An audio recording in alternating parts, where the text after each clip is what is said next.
Pleased to welcome now former Governor of California, Arnold Schwarzenegger, joining us to celebrate Richard Nixon founding of the EPA 50 years ago. Governor, it's good to see you again. How are you? Good to see you. I think we have done many interviews before, so it's great to see you again, yes. I opened during your recall campaign. I barnstormed with you. You left me standing out in the rain a couple of times in October of 2003 when you were delayed. So I think I heard Twisted Sister a lot more than you did, actually, Governor. So. Well, I mean, but look what happened. After you hung out in the rain, you grew. You Just grew. like a plant. You grew. You got bigger and better. But what's interesting, first time I ever met you, you will not recall this because I was just a functionary to Richard Nixon, was at the Nixon Library in 1989 when we were opening it in 1990. And you came to open it with President Nixon. I don't even know how you came to be connected with President Nixon. So before we go to the EPA and the green stuff, tell us about that. Well, I was always a big fan of Richard Nixon. I think that I have talked about this even in my Republican speech at the Republican convention in 2004, how I became a Republican because of Richard Nixon. I happened to move to this country from Austria in 1968, which was like a month before the finals, before the actual election. A presidential election here. And so I listened to Hubert Humphrey talk about his policies and the things that he wants to do in the future if he becomes president. And then I listened to Richard Nixon. And I remember I had this, I was very lucky that I had this friend, a Jewish friend of mine that spoke German fluently. And he translated for me because my English wasn't good enough. And he was telling me what they were all proposing. And then I said, well, this Richard Nixon, I said, what party is he? And then he said, well, he's a Republican. And I said, well, I think then I will be a Republican. I said, because this sounds so fantastic what he was talking about, free trade. And he was talking about, getting government off your back. And he was talking about, no taxes and decrease the taxes, strong military and, personal freedoms and all of this kind of stuff. And I said, oh my God, that sounds so refreshing, so great. And compared to what Humphrey was talking about, it was like he was campaigning in Austria for socialism or something like that. And so anyway, so that's when I became a big fan of Nixon. And then, of course, when he came into office and he became president, I even became a bigger fan of his because I saw, the action. And also what was so amazing is that he saw so many things, as people's issues rather than as a political issue. And so I stayed to be a fan and always talked about him and all that stuff. So eventually, I went down to the Nixon Library, and then they invited me to come to this event. And I went there, and for the first time, I actually met President Nixon, and we hung out together. And I remember that he took me in his office down there, and we were talking about policy and about, I told him why I was a big fan of his and why I thought that his policies and his political beliefs are so much up my alley and all that. And then he after said to me, he says, you are very articulate about policy and about politics. He says, you should run for governor. So he was actually the first one that actually proposed that idea to me, which was really interesting. He says, I will endorse you anytime. He says, you're fantastic and all this. And that was it. We had a great conversation, took some pictures there with some of the comedians, and Bob Hope was one of them that was there, I remember. And then he says, okay, I have to go out and do a little speech. He says, why don't you come with me and you can hang out with me? And then so I just went out there, and then he gave his speech to all of I think it was like 1,500 people or so were there at the Nixon Library. It was packed. And then out of nowhere, without ever telling me, he says, and then now I want to introduce, my friend Arnold Schwarzenegger. He says, he's a great actor and he's this and that, and he's a good Republican. He says, Arnold, do you want to say a few words? I didn't get any warning or anything like that at all from him. And so then I went and I told the story how I became a Nixon fan and how I became a Republican because of Richard Nixon and all that stuff. And so I kind of told that to the audience, and they applauded and they liked it and all that. So it was really a terrific evening, and I just really loved that. I have some great pictures and fond memories of meeting him and all that. Well, I was backstage for all that. I remember it happening, but I was backstage. I did watch, in order to prepare for the interview, your opening of the Schwarzenegger Institute at USC. When you said one of the principles of your administration was hire from either party, don't hire ideology. Richard Nixon's White House had a lot of Democrats in it. Patrick Moynihan. I mean, he had a lot of the spectrum of politics. When you staffed up, was that part of what was driving you, make sure everyone is represented in your administration? Well, I felt that his presidency was very successful because he was so kind of open-minded in that way, that it was like, I think that Lincoln was the first one that really hired, to make part of his team, people that actually campaigned against him.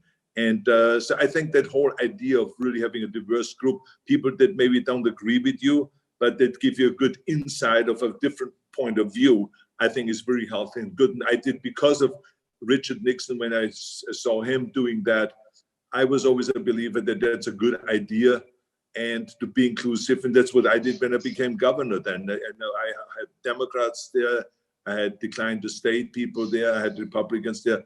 I mean, there was obviously a majority of Republicans, but there were a few of the Democrats there, and they were very helpful when we had discussions about various different issues to give me another point of view. And it especially was important for me to have women around me, because it's another thing. It's not just Republicans versus Democrats, but women think differently also than we do. And so I wanted to hear their point of view, how they look at the issues. And so I think I had a really great input of having a female chief of staff and having an environmentalist that was a woman, Bonnie Reese, and that was an expert in education that worked with me on those things from a woman's point of view on all of those things, and also from a man's point of view. Well, I knew the man's point of view and I knew the Republicans' point of view, but I needed also other different types of point of views. And Richard Nixon was a great inspiration in that area.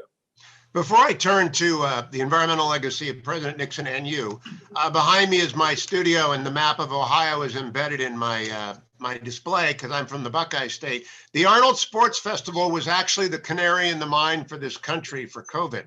It was the first thing I remember being canceled by Governor DeWine with your support. Do you hope that it will be back on the agenda for this spring in Columbus, Arnold Schwarzenegger? I hope that the Arnold Classic Sports and Fitness Festival will be back.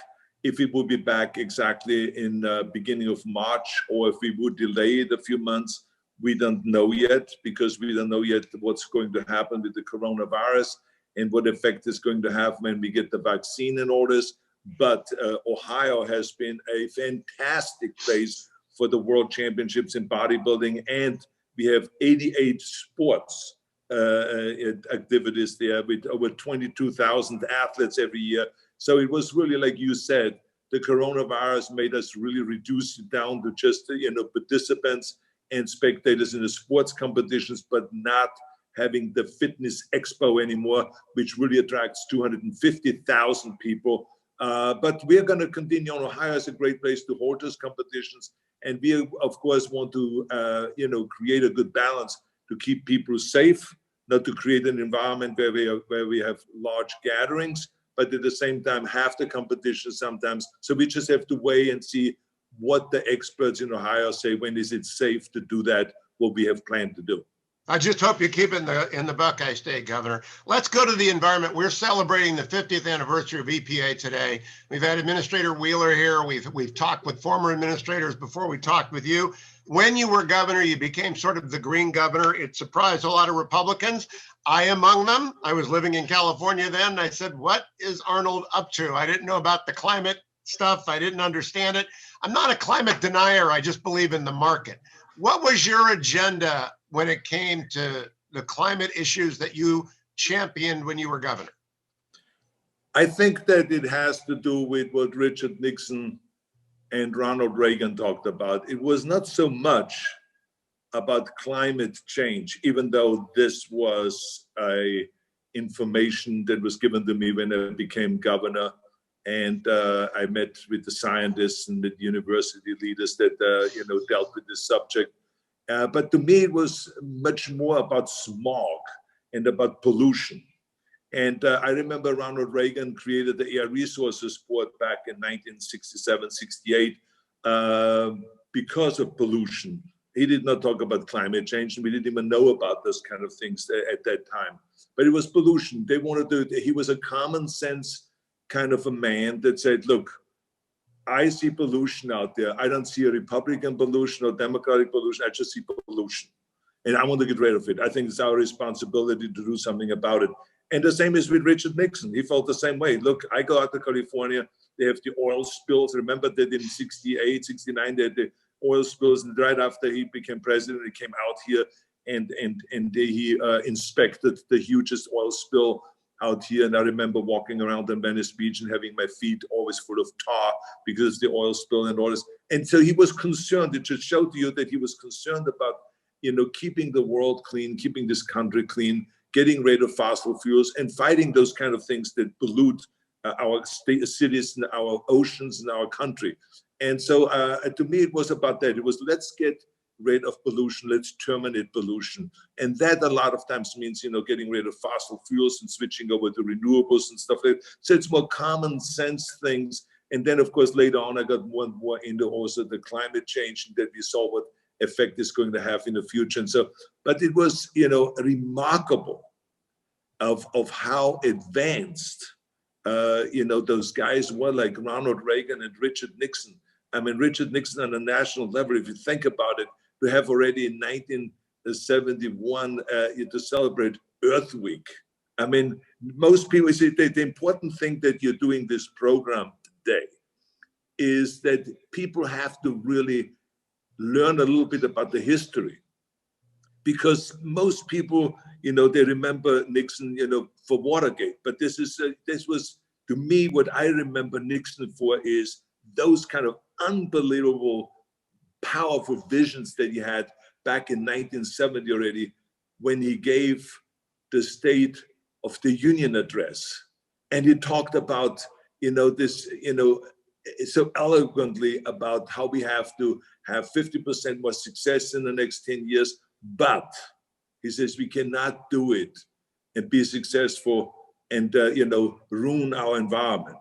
And we have to make sure that 10 years from now, president doesn't stand here and say we got 50% more successful, but, we polluted the air, we polluted the water, and, and people got kind of, overwhelmed with the noise pollution and all of this kind of thing. We got to protect all of that. And he even said, that pollution will have there's a price tag on pollution. So he was like the first one to talk about those kind of things. Today, only Bernie Sanders maybe talks about this, but this is like wild to hear him talk about those things. And I've listened to the speeches, I've read the speeches, and I think it's important for people to know the extraordinary work that he did and how he sent the country in the right path, and talked about the vision 50 years ago. 50 years ago, the day you can literally have this speech. If I would deliver this speech, let's say with my own beginning, and then I will continue on with the Nixon speech, I tell you, there will be no one that would say, well, wait a minute, this is an old speech. No, he was that kind of a visionary. And this is what I love about politicians, when they're not just trying to get in there to go and to get into office and win, but they actually have a vision of where they want to go, because then everything falls into place because you know where you want to go. He, for those who do not know, President Nixon signed the National Environmental Policy Act, the Clean Water Act, the Clean Air Act, the Endangered Species Act, and he formed the EPA. Now, California. In 1970, he formed the EPA. So this is almost 50 years ago. This is what's so extraordinary about all of this. Now, the person who's being tipped to run the EPA under President-elect Biden is Mary Nichols, who I used to listen to when I was on the Air Quality Management District of South Coast by Pete Wilson. And Mary was a young regulator. I'm sure you worked with her when you were governor. I'm sure Mary Nichols was either in your office demanding more or working in your ear demanding you do it this way. What do you think she'll do as an EPA administrator? Well, Hugh, I hired Mary Nichols to run the Air Resources Board, which was created by Ronald Reagan. And again, I hired her because Ronald Reagan was smart enough that he hired a scientist, one of the brightest people in this subject. He hired to lead the Air Resources Board at his time. It was not a political appointment. It was not kind of a political hack or someone that took over. It was really an expert that took over the Air Resources Board. So I felt I should do exactly the same thing, and I should follow through with that. and really hired the #1 expert. And Mary Nichols is fantastic. So I got her to become the head of the Air Resources Board. And since then, she has done such an extraordinary job because as everyone knows, politicians get together and they negotiate, Democrats and Republicans, and then we come up with a very good legislation, let's say. But there's someone that has to then follow through. And it's one thing to pass a law, as we have seen now all over the world. In 2015, COP21 in Paris, there was the Paris Agreement, where the whole world signed on to this UN agreement that says, we're going to reduce greenhouse gases by a certain percentage point. And the countries themselves decided what they can do. Well, 70% of the countries did not follow through with their promises. So that is a very sad story. And the reason why they didn't follow through is because they don't have an Air Resources Board. They need someone, after they make a promise and after they go and pass a law, they need to have an agency there that then goes, it's not a political agency, that doesn't care about politics, that just sees the problem and that conquers the problem. And so our Air Resources Board was able to do the things when we said, when I was governor, we're going to reduce greenhouse gases by 25% by the year 2020. Well, guess what? The Air Resources Board and Mayor Nichols got it in by 2018. 2 years earlier, we reduced 25% of our greenhouse gases. And at the same time, when we passed our environmental laws in California, and everyone was screaming, this is the end of our economy, this will ruin our economy, this will ruin jobs. Well, look what happened. Just last year, someone sent to me a congratulatory note and said, Governor Schwarzenegger, I just want you to know, remember how everyone was always scared about the jobs and the economy and all this? Well, now we have the strongest environmental laws and we have the #1 economy in the country. California is the most successful state in the union when it comes to the GDP and the revenues and all of this stuff. And we have the strictest environmental laws.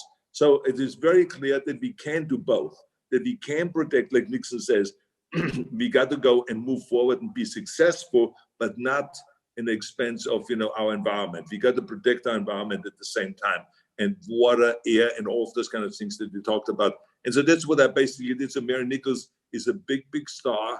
I hope that she gets to be the head of the EPA, because she has fought with the oil companies and she has fought with the car companies. And she's, let me tell you what I was so impressed about with her, with this, that she is sensitive. She's a very sensitive woman. That means that when someone sits there from Caterpillar and says, Mary, we cannot make this by 2012. We need to 2016 in order to change the engines and to make it more efficient, because we have already started to work with all this stuff. We can't just throw everything away. She made the adjustment. She understands that we cannot do those things from one year to the next. She listened to the automakers, she listened to everybody, and we made the adjustments and really rolled it back. As a matter of fact, I remember when the Obama administration came in and says, can you guys, and John Kerry, Senator Kerry called me and says, can you guys change the tailpipe emission standards from 2014 to 2016, and then we can do it nationwide? And I said, of course. This 2 years is not going to change much. I said, let's do it nationwide. That's what our goal was in the first place. So I think that Mary Nichols is brilliant. I think she would really be great, and she will be able to be a person that will work with the car companies and work with the fossil fuel companies and to do it in a sensible way. It'll be interesting, Governor, when she gets here and takes over that agency, whether or not she'll be concerned about the flip side, which I'll come back to. President Nixon's key environmental advisor was a guy named Arnold Beckman. In fact, it's the Beckman Foundation that's paying for today's event. He was a scientist first, concerned about air pollution, and he was in Richard Nixon's ear the whole time that he was president, maybe in the way that Mary was in your ear. But they build bureaucracies, and sometimes bureaucracies are not so good for the common person. And you know that, and I know that. Even when you do a film shoot, the bureaucracy can screw it up. Do you think the bureaucracy has kept up with the science, Governor? I would say that the majority of people in government are not really smart enough to make the right decisions. And I think that has to do with the fact that they have no interest in really studying the facts. They have more interest in just doing their kind of like little Republican talking points or Democratic talking points. And to me, I despise that. I think the most important thing is that we always, when someone presents to me a situation I may not agree with, but I want to read it. Why are they saying this? Why are they having a different opinion? What is the origin of that? Is there something that I'm missing here? And then I try to inform myself. And because inquiring minds need to know everything. And so I just feel like the day it's all about just, how do we go and win a race, and how do we go and make things political? And it is really not helping this country at all, because we now gotten to a point it got so political that when I said, for instance, to give you an example, I said, I'm 73 years old. I'm going to start eating less meat. I'm not going to stop eating meat, but I'm just going to eat less. I'm going to 80% be vegan. Then they said, oh, come on now. You're becoming more and more liberal. I said, wait a minute. This is what the doctor is telling me. He didn't say, I want you to change from a Republican to a Democrat, to be a liberal, and therefore change your diet. No, that's not what he said. He says, Arnold, he says, you're doing a great job with your cardiovascular system. In order to keep it up, when you get older, what happens is the arteries get clogged. It's better when you go on a good, sound diet, and you should eat less meat. Can you do that? And I said, yeah, I'm going to do that. As a matter of fact, Jim Cameron told me about that. And other people told me about it. Great athletes told me about it, that they become full vegan. I can never be full vegan because I always have to have my Wiener Schnitzel when I go to Austria, and I have to have my turkey dinner when it's Thanksgiving and all this stuff. But throughout the year, I will eat 80% less meat. And they thought that I became a liberal. So, it's the same thing with the environment. How can you go and say this is a liberal idea when, as I said, there is no Democratic air and there's no Republican air? We all breathe the same air. And there's no Democratic water or Republican water. We all drink the same water. So let's clean the water. Let's do everything that we can in our power to keep our water clean, so we don't have to worry about when we turn on the faucet that maybe it's polluted water coming out and all this. Yeah, at the last Republican debate in 2016, I was one of the panelists, Governor, and it was Donald Trump, Marco Rubio, Ted Cruz, and John Kasich, your friend John and my friend John Kasich. And in the green room, when we were preparing for the debate, one of our panelists wanted to ask about global warming, and I said, I will tell you what each of them will say. It's a canned set of talking points. They insisted on asking it. They got the talking points. I think we're stuck on talking points now. Do you see any way out of that? Because there is one set of air that we breathe. It's not red and blue air, it's air. But there is a talking point, just absolute deadlock. Yeah, but I think that the key thing is that Republicans feel uncomfortable with the idea of global climate change. They don't like to use that word. And I said to John Kasich and to others, I said, don't use that word. You don't have to use that word. As if that is a sticking point, and if that makes you feel uncomfortable, talk about pollution. That's what Nixon talked about. Nixon didn't talk about climate change. Nixon talked about pollution. He says, let us go. I say everyone will be on board with you. And I think that's an important thing for the Republican Party in the future, because in California, I've seen it firsthand, how the Republican Party has lost women by the droves because they did not address what were considered issues that women were more concerned about than guys, because women are, the ones, the creators of the family and the protectors of the family and protectors of health and all this. So they were interested in California here about pollution. They were concerned about healthcare. They were concerned about education. And the Republican Party in California didn't address those issues and really were aggressively out there to take that off the table of the Democrats and make it their kind of a thing. And so they lost there for a lot. And I'm just worried about this what's going to happen nationwide when the Republican Party does not address those very important issues that are people's issues and shouldn't be political issues. So I would just say to Republicans, in order to just not say I caved in or anything like that, to just say, look, I don't believe in this global climate change, but I do want to get rid of the pollution. Governor, let me ask you, would you be willing to serve in a Biden administration? But look, my mother-in-law, Eunice Kennedy Shriver, told me a long time ago, never turn down a president. It doesn't matter what party he's from. So yes, absolutely I would. And I already made it very clear to the Biden administration that I am not looking for a job or anything like this, but that I am more than happy to help any way I can. Would you be willing to help by running for Senate in 2022? Senator Harris is going to be Vice President Harris. They're going to have a special election in 2022. What about Arnold for Senate? Well, I tell you one thing.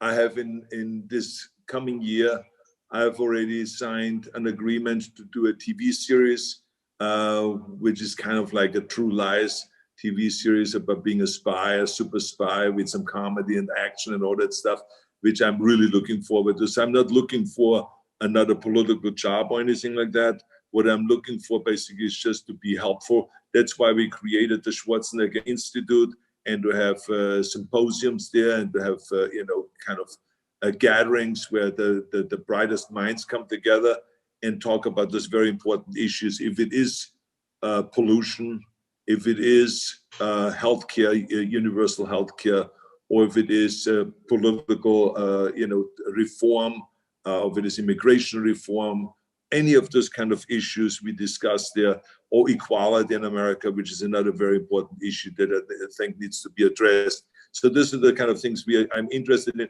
and I just want to really use my celebrity power to further those kind of issues, rather than really furthering anything that has to do with politics. But it's issues, it's policies. Sometimes politics gets in the way of really good policy. Well, now independents can actually run statewide, Governor, and there isn't it's a jungle primary. It's whoever comes in first and second. Have any interest in the Senate at all? That was not a no. That was, I'm busy in 2021. That wasn't anything about 2022. No, I have no interest in running for Senate or running for anything as far as that goes. Wrong answer, Governor, but okay. Tell us a little bit about the future ahead for the movies for you. I see Conan is in production. I hope they'll make you the Red Skull in the Marvel Universe. There are lots of things you could do. What are you going to do besides the TV show? I'm doing the TV show. I'm doing an animated, right now we are putting together an animated TV show, a TV series, which is for kids, where it's a superhero kindergarten. It's kind of like the idea of Kindergarten Cop, the movie that I did that was so highly successful, but making it like where the kids are becoming in the future superheroes, like the Batmans and the Supermans and Superwomen and all of this kind of Thor and all of this. And so now they're like 5 years old, and I have to teach them how to use their powers for something good rather than for something evil. And there's, of course, evil forces out there that do the same thing, but to make the kids evil and all this. And there's confrontations and there's battles and all this. It says really a lot of fun. So I'm doing the voiceover for it every week. I'm sitting there and I'm working with the animators. We do the voiceover for that.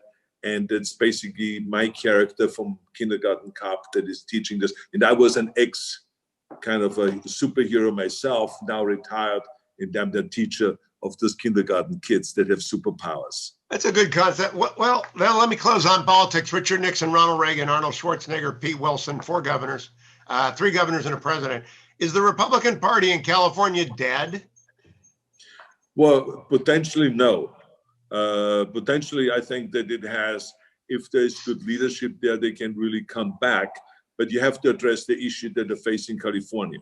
And I think the Californian people are just an interesting mix of people.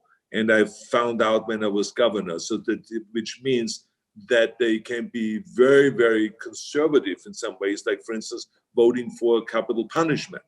And but at the same time, they are very kind of liberal in some other ways, like with with environmental issues. You can see very clearly that they are very concerned about pollution. They're very concerned about keeping the state clean and keeping the country clean and keeping the world clean. And with education, they are very concerned about education. And so those are the issues, as I was talking earlier about, that the Republican Party would need to address. And they need to come more to the center rather than being out their way to the right. It's perfectly fine to be to the right. And to be way to the right is so perfectly fine, but you need to, as a party, also have a center and also a kind of a big tent that Ronald Reagan and Nixon always talked about. And that's what made those candidates appealing. And that's why those candidates like Nixon and Reagan became president, because they did it the California way. So they have shown the way to the Republican Party of California, what is the way to go. But they, believe me, when I talked to Ronald Reagan, he told me he fought with the Republican Party. When I talked to Nancy Reagan, she said, "Oh my God, those guys were such lunatics. You know, they fought with the Republican Party." She had a kind of you know, her own opinion about it. And then when you talk to Pete Wilson, he would tell you the same thing. He fought with them.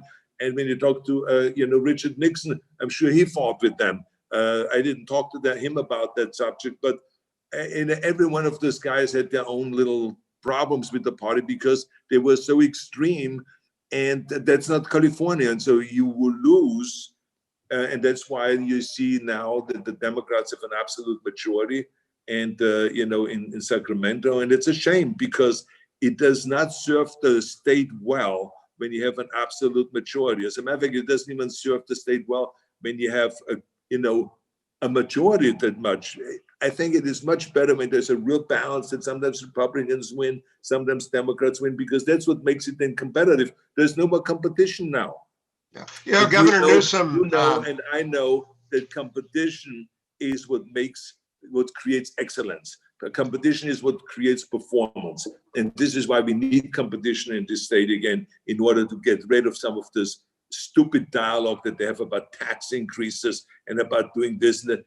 Don't destroy the state. Let's keep it the way it is. Let's keep it stable. No, we don't need any more regulations. We don't need any more tax increases. We don't need any of that stuff. Let's just move forward. We're the #1 state in the union, but don't chase people out of the state. That's what's going on right now. That's what we have to be careful of. Let me close with this, Governor. There's a new exhibit at the Nixon Library, the President's Club, about how presidents always stay friendly with each other because they've been in the job. There's a Governor's Club, and you're in it. Pete's in it. Pete's a good friend of the library and of mine. And I kind of think Newsom's doing as good as he can. He accused you of becoming a Democrat, by the way. And when I was preparing for this interview, I said, I saw Gavin said Arnold's becoming a Democrat. I don't believe that. But I think he's doing the best he can with the virus. What do you think? I think that, first of all, I think Pete and myself, we felt, you know, and Jerry Brown, we felt very honored that he reached out to us and asked us to be part of his team and to give him advice about how to move forward with the coronavirus notice. And so we had regular meetings with him and talk about all of those issues, what we think. And so I think that was very smart. I think he does as well as he can. Of course, his kind of debacle that he had at the French Laundry didn't help him at all, because it makes it look like, well, you're telling us what to do, but you know, then you go ahead and do whatever you want. And that's the big problem that has been the case with a lot of politicians, as you know, that they fall into this trap, in like Nancy Pelosi going to get her hair done without a mask or without anything, when she tells everyone to wear a mask and to go and to stay 6 feet apart and all this stuff. So I mean, you got to be very careful about that when you want to be a leader. But you know, those things happen. They happened to me. They happen to other people, and so I don't even look at that as kind of a big issue. I think it's just important to clean that up. And but I think we have to, you know, be buckled down. I think that we have, until the vaccine comes out and then slowly gets distributed, we have to do everything we can to protect lives. You know, and I think that's the state's responsibility, and it's the federal government's responsibility, or I should say ultimate responsibilities, to protect lives and to save people's lives. And that's what he's trying to do. And it's very tough to please everybody, because there's always those maniacs out there that say, well, I want to have my personal right, and someone is trying to take my right away. No, you don't have your personal right. As soon as you affect someone else's lives by giving someone else a coronavirus, and that person may die, from that point on, you don't have the right to do whatever you want. It's the same thing like a stop sign. We have a stop sign there because we want you to stop, because if you run through the stop sign, you can kill somebody. So you don't have the right to just go through and do whatever you want.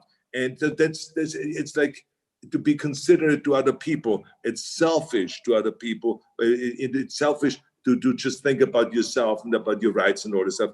I think people go to the extreme, although I do believe we have our rights and government should tell us what to do and blah, blah, blah. But in this case, it affects other people. So we do have to buckle down and we do have to be more considerate towards other people. On that note, Governor, I hope we see you at the Nixon Library when we reopen. I'll show you around the new exhibit, and I appreciate you being part of the commemoration of Richard Nixon, starting the EPA 50 years ago today. With great pleasure, I did this interview, and I'm telling you, I urge all of you to go out and to tell the world about how great Richard Nixon was and what great policies he implemented and what a great belief and what a future thinking kind of a president, what a visionary he really was in so many areas. Don't just think about Watergate, think about his great work that he has done. He was an extraordinary man. And I think presidents Trump and all of those guys and Biden and all of those, they all have to go and look at that presidency carefully and learn from that how to be inclusive and how to really move forward and have a vision for the future. Thank you, Governor. Absolutely. Thank you very much, you.